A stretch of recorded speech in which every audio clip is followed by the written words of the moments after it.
Our speaker tonight is Mr. Andy Conrad. Mr. Conrad is an original plank owner of the Mighty Mo, the USS Missouri. According to Mr. Conrad, he had a ringside seat to the Japanese surrender on September 2nd, 1945, and could watch General MacArthur really close. I think he was like 3 stories up, right? Yes, sir. Anyways, he has a pretty good story to tell, and I'd like you to welcome Mr. Andy Conrad. Thank you. Okay. Okay. Well, I guess I'll have to start way back when I was 18.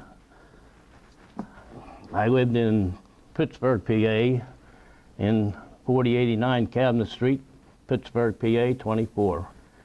I finished high school in Shenley. I graduated in February, around the 26th of February. I got my notice. I was in the Navy on March the 18th. I passed through my, I went through the physical, passed it all right.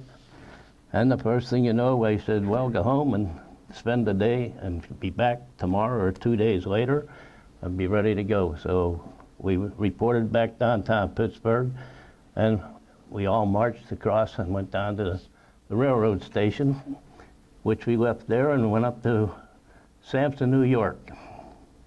I went through boot camp up there for 1 month. We left there and went on to Providence, Rhode Island for 1 month ship's training. We had all kind of practice there, gunnery practice, fire practice, a little taste of tear gas, target practice of all kind. And we spent a month there, and after that, we got aboard the USS Chilton, it was a troop ship, and went down and pulled in alongside the Missouri, which was at Pier 52. We had a Sunday morning, we had to unload everything and be ready for the ceremony that afternoon for the commissioning of the Missouri. And luckily, my folks were still living.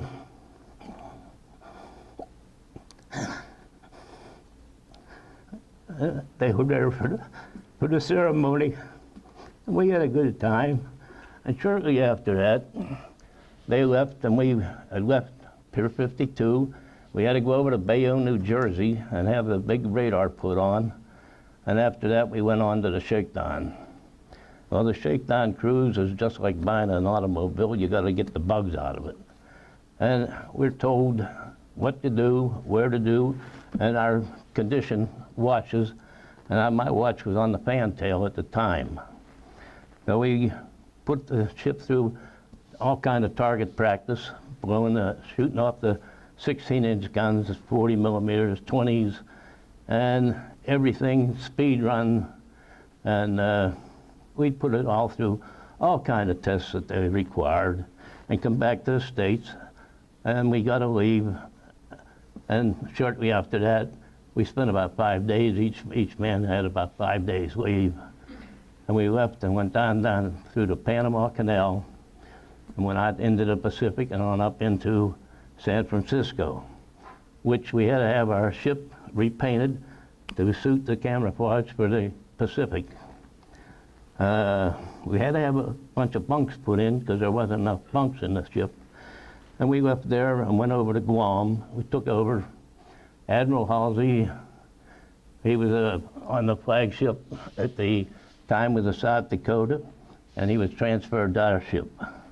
We then left there and headed on out, and stopped in, before we went to Guam. We went to Hawaii first, and then from there to Guam, and went on out into the Pacific and joined the other fleet. We were in on Okinawa, Iwo Jima, and we were hit a couple of times with suicide planes, which I have pictures that show, and the pilot, he was cut in half, and some landed aboard ship. So they took him down and checked on him to see if he was all doped up and that. And we give him a military burial at sea. We had a captain in the Marines, a Marine captain, And his dad was on Okinawa at the time, and he finally got permission to go see his dad because it was a long time since he seen him. And he come back and he says, "I'm just glad my dad's over there and not me, because it was just lit up day and night." Iwo Jima was the same thing. And then we were in the Ulysses Bay, making up the final Third Fleet. And we never bothered to take Wake Island. And the Japanese got 3 planes together. And one night we're out watching movies on the fantail. The aircraft carriers are on their deck watching movies. And 3 planes come in. And the way they explained that, every day the island had the radar duty, and the major ship, one of them had the radar duty. And when they come to 0 and 360, the radar's jammed, and that's where the 3 planes come in. And one hit the island, one hit the drink, and another one hit the Randolph aircraft carrier in their high-octane gasoline, and that night all hell broke loose. And general quarters, everybody had to run. So anyhow, getting back to getting out to sea and that, we had a condition 1, 2, and 3 to watch, which mainly was condition 3, and the other was general quarters, number 1. My station was up in the forward crow's nest, which was 11 stories high, and my battle station was 4 decks below the main deck. So some nights you did a lot of running. We were hit one time with the one kamikaze, like I said before there. The guy was cut off in a military burial. The second one hit us right at the fantail, right above the screws, the big propellers. And you just felt the ship really skipping as big as it was, and something like that hitting it. Well, we hit a typhoon going up to the mainland, and it just took, I got pictures of that too, that the water is so powerful. It just took the 20 millimeters all the way up in the forecastle and just bent their shields right back. They didn't have no shield at all. Ripped some 40 millimeter magazines out, live ammunition floating all over the place.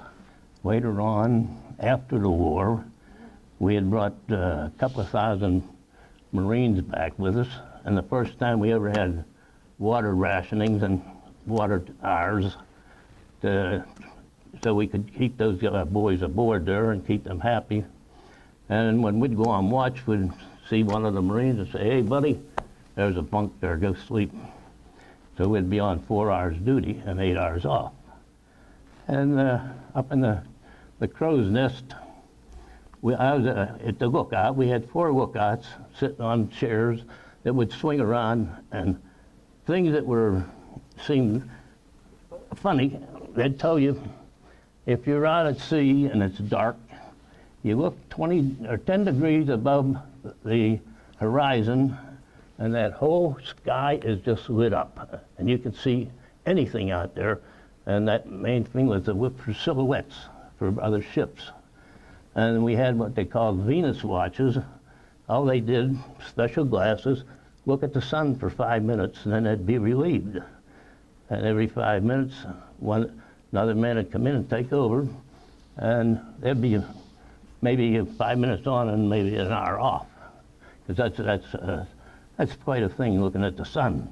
Going into Tokyo, each major ship had to contribute so many men and so much cargo, and we transferred 10 ton of cargo and 270 men to the Iowa, and from the Iowa they had to transfer them into another ship to take them in for the landing force.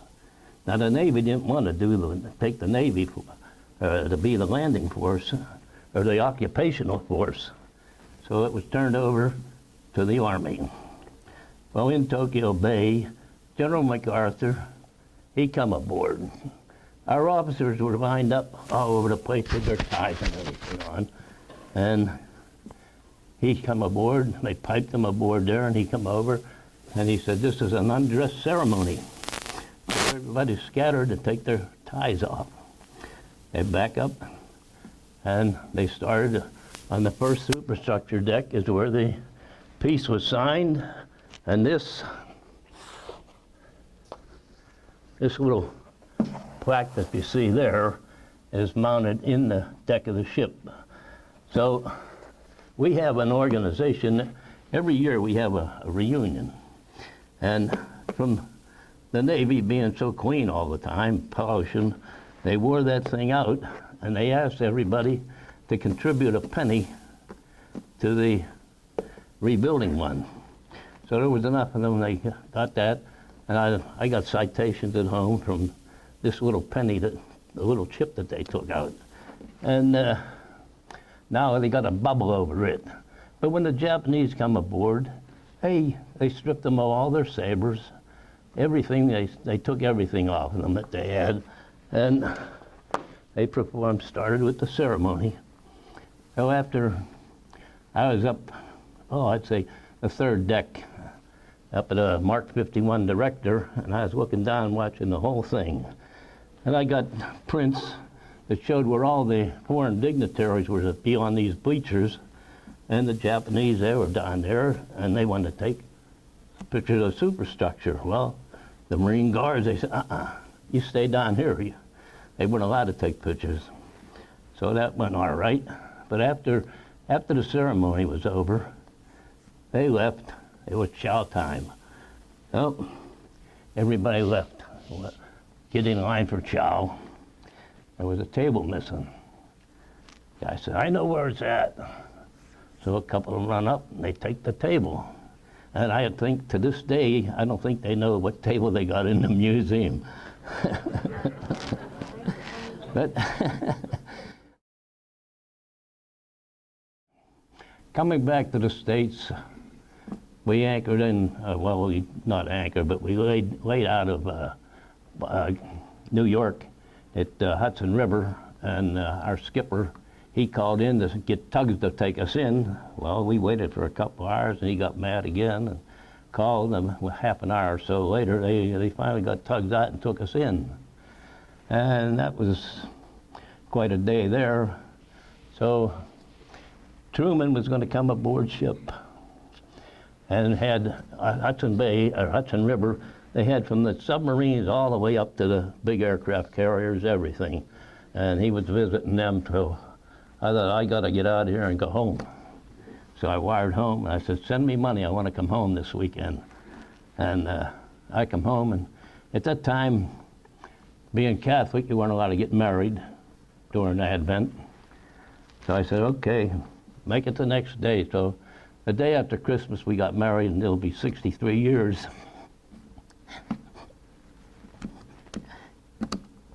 You wonder where the time went? Well, anyway, I went back aboard ship, and I only needed 3 points to get out. And I thought, well, I'd get stateside duty, and instead I had to go for 6 months. So we went over into the Mediterranean and took the Turkish ambassador's ashes back to Istanbul, Turkey. And we spent several days there, and then we went to Athens, Greece, and I walked up to the Parthenons and that. And Italy, each one on aboard ship had a trip up to Rome, and my wife had a cousin died in Sicily, and I made an attempt, and I got down to see his grave. It was a beautiful place. It was a big farm in the back, and I said it was, any way you looked, it was all kind of crosses there. And the Japanese and everyone, the Germans, Jewish, everything. But it was beautiful, and I come home, I told them, leave the man over there, but they wouldn't listen, so they brought him back. But anyway, we covered Algiers, we covered Tangiers, and we went through there like 3,000 strong, and at the end of the tour, the guy has a big bucket there of cigarettes. He wanted cigarettes. Everybody contributed cigarettes to him. During the surrender Yeah?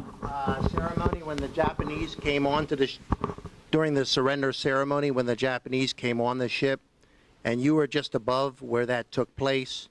What were your feelings and the feelings of the men standing around you watching this going on when before you were hit by kamikaze planes? What was said among you and your friends? Not much of anything, believe me. They were treated great, and we were treated great. They respect us, and we respected them, but there was one miserable duck there that he didn't want to go along with anything, but he had to. And when they come aboard, they had their smoke hats on, tuxedos with their top hats, and they stripped all their sabers. I got pictures of that in the book too, where they took all their sabers, everything off of them. They stripped them all down to everything. And I guess it was insulting to them, but it was happy to us. No, we had no hard feelings at the time. That everything went fine. And our planes, when we were in Tokyo Bay, our aircraft carriers were all out 12 miles out at sea in case anything turned up, and all guns were faced to Japan. If anything turned up, we were ready to blast them. But everything went fine, and a lot of the bombers going over, they were loaded with medical supplies and food to the prison camps. They took care of that fine. How many planes flew over that day? Oh, well, I don't know. Hundreds. I got all kind of pictures of them flying over. Missile planes going over all the. What kind of preparations, since you were steaming right into Tokyo Bay? What kind of preparations? What kind of preparations were there in case of a surprise attack? Well, we were at battle stations, I'll say that. But you know, their bay was loaded. It was mined real good. And Admiral Halsey, he was an ace. He said, we're not waiting. They said 3 weeks to get minesweepers over there. He said, we had what they call paravanes. They'd go out the front of the ship, and they'd have cable cutters. If they hit a mine, it would cut them and separate it. And then at sea, if we'd run across any mines or that was target for the 20 millimeters to blow them up. I saw pictures of the USS Missouri, and it looks different than the other ships. I mean, I know that it was built later in the war, Yeah. but it looked really modern for the time, and I was just curious if it was a totally different design. I mean, it was low, it was long, it was huge. No, the Iowa, the New Jersey, Wisconsin, and the Missouri were all the same class, but the Missouri had the biggest guns. The other three ships, they only had 16-inch 45s, and ours was 16-inch 50. And aboard ship, we'd have our own amusement, and we'd have races. And they'd have those muzzles are so big that you'd climb down through them. And we'd have races in that. They'd go up a rope and slide down through and go into the turret, and then back out and run around the deck in that. But well, I got pictures of that too. Yeah. But we took care of ourselves and had a good time. We'd have dances and that, and dance with another one.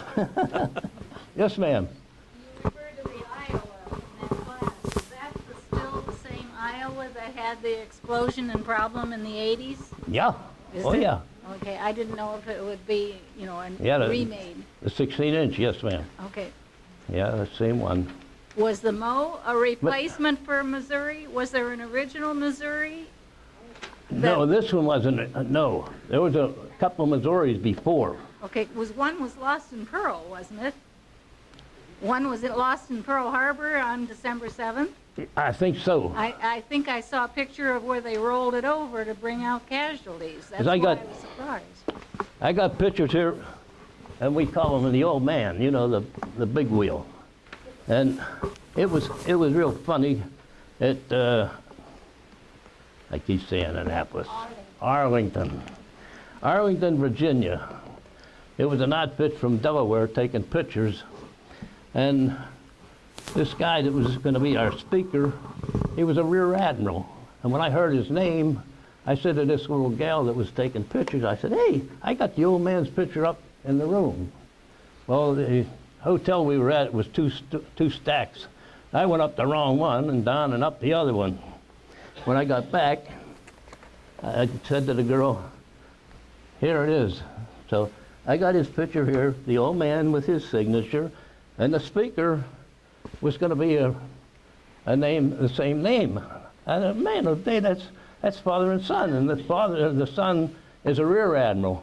So I think I'm the only one that has a picture of both of them in signature. I don't have him. I have him in the front of the book. He shouldn't be, but being father and son, I thought they better go together. Our skipper, that was your time. That's it. Thank you. And they said, we'll turn the escalators on. He said, He was 94 then, wasn't he? And he said, if my men walk, I will walk. So he walked all the way down and back to the museum room. And we have a big museum aboard ship. And at one of the reunions, when we were at Arlington, Arlington, right? For what, dear? Huh? For what? When I had the pictures, I took everything with me. Yes. I've been contacted so many times by this guy in Hawaii, and I said, I got all kind of stuff. He said, okay. Well, I loaded the car up. We went down to the reunion. I seen him, I called him right away. I said, I got all the stuff here. He said, I'll get back to you. I said, okay, fine. Well, I waited and waited, no. So we had Sunday night at our at our banquet. The next table over, there was somebody say, hey, Mike. And he bent over. Well, when I heard Mike, I hit him in the butt like that. I said, hey, Mike, Andy. He said, yeah, I'll get back to you. I said, now you go to hell. Excuse me, but that's it. I said, go to hell now. I'm not going to give nothing to the museum. I'll give it to my youngest daughter, because she's got me a schedule for everything. Yeah. You mentioned going through the Panama Canal. Yes, sir. Was that the first cruise when you went out? Oh, yes, after the shakedown. Okay, well, isn't that awful? I mean, how was that going through? It's kind of narrow in parts, isn't it? Well, our beam was 108, and the canal, I think, is 110, 112. So we had quite a bit of damage getting through there. And you get those donkeys pulling, and well, they got them really get together and work together. But we did all right, scratched up in that. But that was the Atlantic's camouflage. So when we got out to Frisco, then we were all repainted again for the Pacific camouflage. Yeah. What was the purpose of looking at the sun? What's the purpose of looking at the sun? That's where your enemy planes would come in. They'd get to the suns because that'd blind you. And you, just a couple of days ago, that guy that killed the Amish people, wasn't it? Yeah, he come up over the hill in the sun. He went through a stop sign. That I don't know if you've seen that in the paper. The same thing. Your enemies will attack from the sun to try and get you blinded. Well, like I say, it's 5 minutes on and an hour off. And it was special filters in that, sunglasses. Can you share some stories of when you were to fire the cannons, the large guns, the 16-inch? I'm a Navy guy myself, and I often heard that when you would fire... Side slip? Exactly, and that you had to loosen the supin structure before firing it to prevent the ship from rolling. Yeah. So I wonder if you have any examples you can share with us. I got some pictures of it, if that's what you mean. Yeah. What you experienced. Oh, well, I'll tell you. If you ever seen a jackass, I was one. Believe me. When we went on the shakedown, they was firing the 16-inch guns, and they said, all hands inside. Dog the deck, dog down all the doors. Well, old smart shit, excuse me, I had to go out. And I was around behind a Mark 37 director, and the guns were after that. And when they fired them, I sure it got inside in a hurry. But if I would have got caught, I could have been God knows what. But it's a heck of a feeling, and I mean, it just shakes you up. It rattles you real good. After that, then I guess the poor boys that are up the top, they got all the time when they'd fire the guns. But they'd try and clear everything. We had, when we'd go to anchor, we had each side of the ship with a 15-ton anchor. And when that chain left loose, that chain, each link was about that big. And when it's steel deck on top of your deck, and whenever they broke that loose, you better not be in the way, because it'll take you right with it. How far would the ship move sideways when they would fire Well, I'd say a good 8 to 10 feet, at least. Oh, we had balancers on it, stabilizers, but you still move sideways. And we'd fire 3 at a time. And there's another one. I got a picture of it too. I'm not going to tell you that, but I told the young man back there, when you fire the 16-inch, they go out just like that. And you can see them all the way out, because they look like the setting sun. They're orange, burnt orange, all the way out. And they're accurate for 23 to 25 miles. And years ago down at East Liverpool, Ohio, at the powerhouse, I was down there working. And one guy, he said he built the shells up in Newcastle. And he said once in a while they'd take a test one. And he asked me, I said, I don't know, I'm not in that class, I'm in the anti-aircraft. He said, the main battery, he said, what do you think that penetration of that shell would be? I said, I have no idea. He said, well, I'm going to tell you. It would penetrate 25 foot of reinforced concrete. Now that's a lot. When you think about 25 foot of reinforced, he said it'll go right through it. Andy, did you say that you were anti-aircraft? What was your job? Were you a gunner? No, I was in the computer room. Oh. I was in the computer room. Our computers were about 3 times as big as this desk, and there'd be a man all around. Each one had our own duties to perform, and on the side there was pistol grips to fire the shells if they had to. And the center of the computer was the ship, and showing you the direction it was going. And they had, you name it, they had it on there. The speed, the wind, the direction, everything. And we'd just yell them out, and the officer in charge would be standing there getting that. He'd forward the information up to headquarters or wherever, up to the ship, it was August the 19th.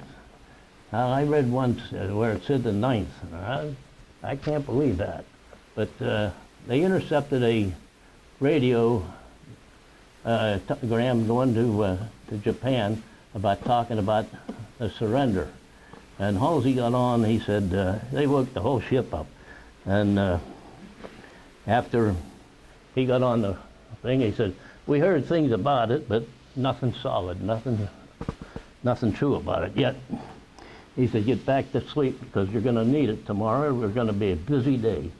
So that next day, when we got going, and there was the fleet shot down 29 enemy planes that day. But after that, then it was all over then. They finally give in. It was, it's a good experience for anybody to come back. It's wonderful. You mentioned that Admiral Halsey was on your ship.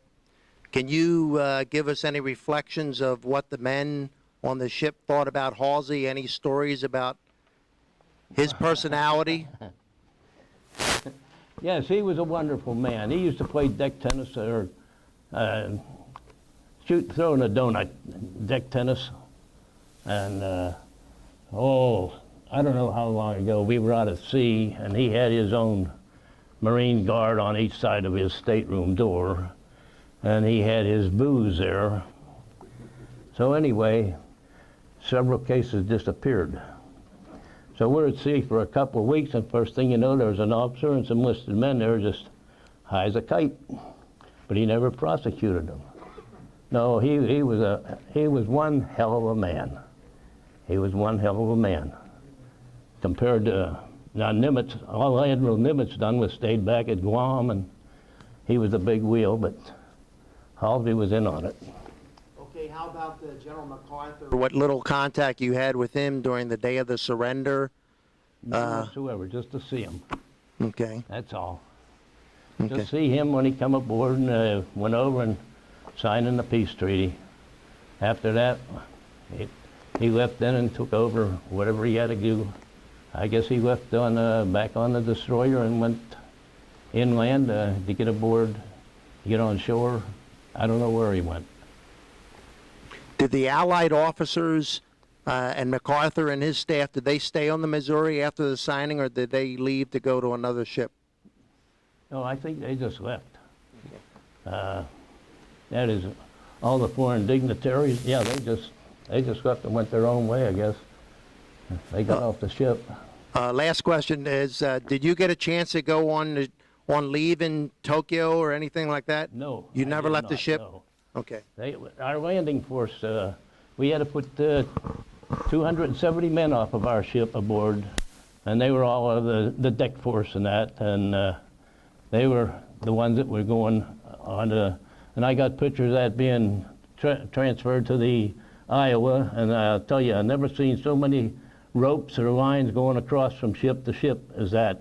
And the cargo, they had cargo nets. The guys would just climb on the cargo net and hang on for dear life, or they get a drink. Oh, and then after, oh, geez, when was it? When the English come out, Britain come out to the Pacific, and Halsey told them to go operate on their own, and he told them, if you find anything or see anything, let us know. Well, they got a radio to send some equipment. They found some destroyers and that, and battleship, but they didn't find nothing. It was just rain clouds. But he dispatched for every ship he said they said was a battleship. He sent a cruiser. For every cruiser, he sent a destroyer, and they were gone for about 7-8 days. They never found nothing. It was just they picking up rain squall on their TV. But they come out, and that's all. Well, I tell you, there's something. They had big towels wrapped around them, and they had overalls on their battle station. And we're refueling some of them at sea, and the guys are throwing candy bars and everything over to them, Key Ducks, ice cream. And the one hollered over, why in the hell don't you just clean up your ships? Because they're rusty. They don't believe in welds. It's all rivet. And then one hollered back, we mightn't be a clean Navy, but we're a fighting Navy. And that took a lot. Was the Missouri involved in naval battles against other ships? No, or? sir. Never Right. had a naval battle. So you shot your guns to provide ground cover for troops? Oh, yeah. And how far off the island were you when you shot those? Not very far. Yeah, Because Okinawa, we're a city block maybe off and just firing in. Because So- I met some of the guys, they were over at different ones and that, especially at our vets. And they said, boy, you guys really put some shells out. And he said, all we could hear was So right I'm over their assuming heads. if you have a 24-mile range and you're just a mile offshore, I mean, you're not doing the big high lobbers, you're just firing line drives right into the mountain, or what? Either way, whatever. Either way? It depends on, we had 3, at the time, I don't remember what they put on later, but we had 3 Kingfishers aboard the ship. And 2 of them would be up on the catapult, and they'd shoot them off with a 5-inch shell. And then people don't realize, it's really amazing when you're out at sea there and all, the whole fleet is going, and the planes are coming in to land, I mean the seaplanes, and you put a big skid off of the back end with a rope, and the plane goes down, he passes the hole, fleet and comes back up, and then they give him the signal. Every fleet, the ship starts turning, and that ice or that sea just turns as smooth as glass. And he lands, he taxis up and gets on that winch, or on the flotation there. They've taken winch him in. The pilot gets out, hooks up the crane, takes him back up aboard ship, put him back up on the catapult, ready to go again. I got out in Bainbridge, Maryland in May, and when I got out of there, everything was on strike at the time, the railroad and the buses and that. So we started using the thumb. And an elderly couple picked us up, took us up to the turnpike, and we got on a fleet of trucks coming through, and it was great. We'd be a half an hour ahead of the guy in charge of the fleet, and we'd have to wait for him. I told you to get rid of a guy here. Well, as soon as they get in the truck, he said, come on, get in here. So he said, where are you going through? I said, Pittsburgh. He said, that's funny. I said, we're going through Pittsburgh. So, okay, stay in. And I got off a block and a half away from home. I pick up the sea bag and walk right down the square and a half, and I was home. But that was really a wonderful trip. But we're coming over the turnpike, the Pennsylvania Pike, and I'm right up front there, and they just start hitting that gas pedal and downhill and throw it out of gear. I looked at that speedometer, and I was 105 miles an hour. I thought, I want to get home. Yeah, but it's a good experience. My opinion today is they should have never stopped the draft. They should have made everybody go for a year or two and make them. I don't think you'd have a lot of that trouble today with these teenagers and that. They're getting a lot of bad stuff. But, yeah. And anybody wants to look at these things, they're more than welcome up here. Is that? I got a question for you. Yeah. You were talking about the shells could go 24 miles. Yeah. Couldn't you make it with a powder charge so the shell didn't go full 24 miles? Couldn't you adjust the range? Well, that depends how much charge they put in. Yeah. So if they only Yeah. want to go 12, they put like 2 bags in or something like that. 3-4 bags for a good shot. Okay. So just lessen the charge to make Yeah. it not go as far rather than the trajectory. But one guy, Tony Alexandro, he's from Cincinnati. All he does is sit on his tail and watch for the powder to come up, tell them when to put it up, and send one up, send another one up. And that was his job, just sitting there and tell them when to send it up. Accuracy did you get with those big guns? You said you could shoot at 23, 24 miles. Well, maybe the person wouldn't be very accurate, but then your plane's up there spotting, and it'll tell you your range, over, under, right, left, and when you're on target, then you say commence fire, and all hell break loose then. But the one, what I said about the one kamikaze that hit us, the gun out of the wing of the plane, I got a picture of that too. It went right through the muzzle of the 40 millimeter. And there's a young gal from Strongsville called me, and she wanted to come down. I said, you're welcome to come down any time you want to see the pictures. Because her dad was on that 40 millimeter quad when it was hit. And it's a back picture of him. It may be her dad, I don't know. But her excuse was her mother's 84 years old. She said she'd love to see them. I said, you're welcome to come and see them. But they never showed up. And where was the other guy from? Spencer, yeah. He called me, he wanted to see them. I said, come ahead anytime, just let me know when you're coming. Anytime, I showed them to anybody. The only thing is I don't let them out of my sight anymore because a lot of people are ashamed to return them. Yeah. Got a question over Yes, there. sir. Yes, Andy, you mentioned you needed so many points to leave the Navy.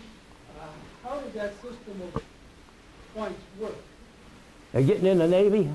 Getting out of They're getting out. Oh. discharge points. They throw you down to, I went down to Bainbridge, Maryland, and it was a dirty damn hole. No. Huh? You needed 3 points after we were married. So Oh. That's what he said. Oh, I needed 3 points after I got married. that worked. Okay.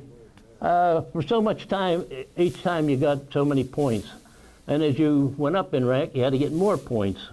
Well, I turned down a third-class petty officer because I had 3 points. I said, hey, I only need 3. I get out of here. But it didn't work. I didn't get sewer duty. I got overseas duty again for 6 months, which was one nice trip. It was very good, a very nice trip through the Mediterranean. I covered the whole Mediterranean over there. Going up to see the Pope.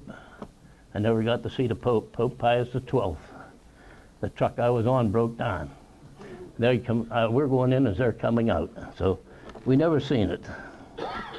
But I did get to see the cousin's graveyard at Neptune. But they should never put anybody on Anzio because there was no one way up there.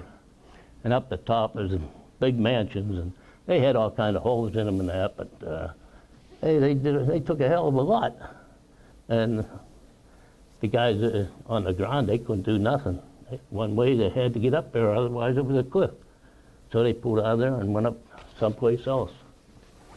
After the surrender signing, how long did the Missouri stay in Japanese waters? A couple of days. Oh, just. And we got out of there, yeah.